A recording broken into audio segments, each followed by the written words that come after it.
The big brother of AI is here. Should you care?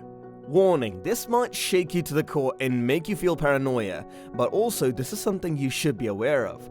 The big brother of artificial intelligence with its surveillance and face recognition system is already here with the advancement of technology. But is it a blessing or a backfire? Should you care about it? Well, today we are going to talk about the big brother of AI, how it works, and whether you should be careful about it. Hello tech nerds, welcome back to AI Future Live. Here we bring to you the latest updates about artificial intelligence and other news about the world of technology. Also, make sure to subscribe to stay updated. That being said, let's begin. George Orwell's dystopian novel 1984 is widely regarded as one of the most important works of the 20th century. Here, Orwell discusses the protagonist, Winston Smith, a devoted state servant who begins to have doubts about the society that surrounds them. You can see ongoing monitoring from the telescreen's secret mics all over the place, with propaganda banners everywhere. Well, he, like everyone else in the narrative, was living in a world where he was only granted private time in the most rudimentary sense. However, he was not permitted to have a private thought either. Winston is inundated with the overpowering realization that the world in which he lives is barely livable as his ideas take a more sinister shape in his mind. Everything in society was able to recognize even the tiniest hints of illegality, even if it was only a thought crime. It was a dystopian society. This work, published in 1949, would seem to bear a stronger connection to those times than to the governments of Stalin or Mussolini. And it actually does. Everything is there: the totalitarian control of the people, the authoritarian desire to perpetually be at war, and the unshakable expectation of compliance. 1984 has seen a significant increase in sales in recent years. Of course, sales are prohibited in some nations, and I'll leave it to you to figure out which ones. But more importantly, why sales have just exploded? Is the moment that Orwell predicted here? The Snowden revelations of 2013 received perhaps the greatest attention in recent memory for extensive spying. Edward Snowden, a former NSA computer security specialist, disclosed documents revealing that the NSA had primarily overreached and misused its powers granted in the aftermath of the 9/11 attacks. Investigations showed that the National Security Agency, NSA, requested large tech companies for data on bystanders rather than criminal suspects. For instance, who's calling whom, what they are discussing, and so on, come on their radar.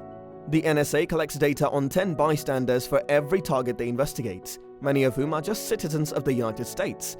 The NSA was also found to have obtained data from Verizon regarding millions of American consumers' phone records. Defenders maintained that it wasn't personal information, but rather the kind of information that might be obtained on a phone bill. For example, how many calls were made and when they were made. Instead of capturing the substance of the phone call, this form of data is known as metadata. These records just provide information about the phone call. To others, this may appear to be pointless, but here's the thing: they wouldn't waste resources attempting to acquire it if it was useless. Similar to scrolling through someone's Facebook page, this sort of data may be utilized to develop a highly complete profile of them. There's also the Pegasus program, which has recently gained the attention of the media. An Israeli organization has created cutting-edge spyware that can penetrate even the most recent mobile operating systems. Pegasus infects target phones by exploiting a variety of vulnerabilities rather than focusing on just one. Some Pegasus attacks are zero-click, which means they don't require any user engagement. It has the potential to make WhatsApp's well-known end-to-end encryption worthless. The spyware's creators say that it was created to fight against terrorism and criminality. However, the most prominent application of the malware occurred in 2019, when the Saudi authorities used it to hack into the phone of journalist Jamal Khashoggi, who was later assassinated. It was also the malware that was utilized to get access to Jeff Bezos' computer system. In reality, it was first identified in 2016 when a suspicious link was provided to a human rights activist, who, rather than accessing it, forwarded it to investigators. It is suspected to have existed since 2013, according to a retrospective examination. People occasionally tried to deceive the cameras by wearing sweaters with patterns meant to fool the machine learning programs after hearing about the broad and unconstitutional usage of face recognition technology. They have no idea that facial recognition has advanced to the point where they don't even need to see your face. According to reports, this new technology created in China can identify persons based on the way they walk. It uses up to 50 distinct criteria to distinguish your gait and allows computers to recognize persons from up to 50 meters away. By now, you've probably figured that this technology is also being developed to prevent crime, but at this time, it's anyone's guess how it'll be utilized. These are just a few of the numerous surveillance programs that are not only being created, but also being actively sold and deployed throughout the world. Winston, at least in the novel 1984, was well versed in all of the state's programs, but most of it is unknown to us now. Yes, Snowden made information about espionage programs public, but that's only one aspect of the wider picture. Despite the outrage generated by those critical findings, progress has been slow.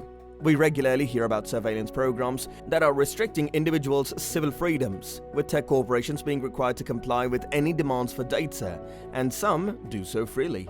If you have no idea who or what is observing you at any one time, what are your options for dealing with it? When you look back at George Orwell's surveillance predictions, you'll notice that he was an optimist. It's not so much the fact that you're being observed that bothers you, it's more of a paranoid sense, as if you're being observed when you can't prove it to be true or untrue. They believe that if you have nothing to hide, there is nothing to fear.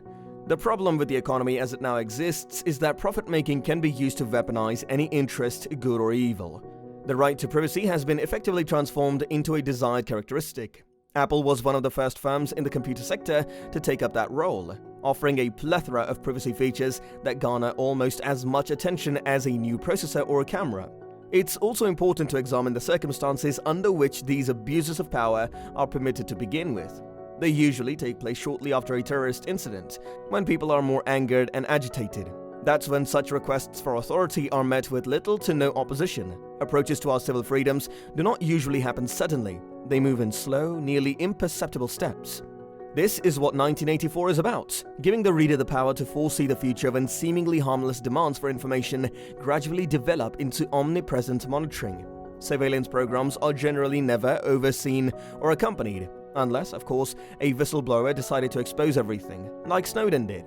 Take, for example, Facebook's algorithms. In response to a request for data to make the platform more lucrative in exchange for the option of keeping Facebook free for everybody, as a result of our ability to delete all of our data and decide how it was handled, we now have a lot of rights. However, it appears to go too far at times. How often have you had a private talk about a subject only to be subsequently recommended services on that subject? And I'm not referring to your Google searches or your Facebook posts. This is a list of private communications. Of course, the irony is that even Facebook's CEO, Mark Zuckerberg, is undoubtedly concerned about our world's pervasive surveillance. You may locate a photo of Mark Zuckerberg from a few years ago on the internet, showing him at a desk with his laptop. Mark has taped up both the webcam and the microphone on his laptop. If Mark Zuckerberg doesn't feel safe in his workplace, what does this indicate about us as a whole? It's something that has become a normal practice among technology users. You may argue that no one is obligated to utilize any of these services. No, not in a technical sense, but honestly speaking, does anybody have a choice?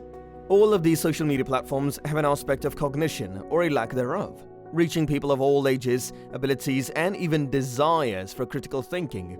Things that are popular on social media are virtually always devoid of any important ideas. Every platform strives to be the quickest. With the threat of legal action, a research study on his algorithms was halted in its tracks, and the smaller research institution was forced to comply. It's no surprise that the 1984 analogy no longer holds up in today's world. Today, everyone owns a television, not because it was imposed upon them, but because they chose to do so. People prefer to leave it on as long as possible, rather than turn it off. Of course, we must not overestimate our abilities. The truth is that you and I can have that conversation. At the very least, we may dispute whether it is correct or incorrect. Whether or not anything was done about it, in the end, is another story. At least, the discussion can take place, and it is a sign of optimism that our world isn't there yet. In reality, there is a passing similarity that's difficult to ignore. Orwell was not referring to our period or any other time in particular. He's referring to individuals in positions of authority's intrinsic drive to stay in power. It's a tug of war, like his novel, will stand the test of time. As long as we are aware of it and can discuss it, we still have a shot, so go ahead and convince yourself that this isn't a thought crime. And that's it for today. Please share your opinions on this grave topic in the comment box. We're eager to know your views. For more videos like this, subscribe to the channel and click the bell icon to be notified whenever we upload a new video to our channel. See you all in the next one. Until then, peace.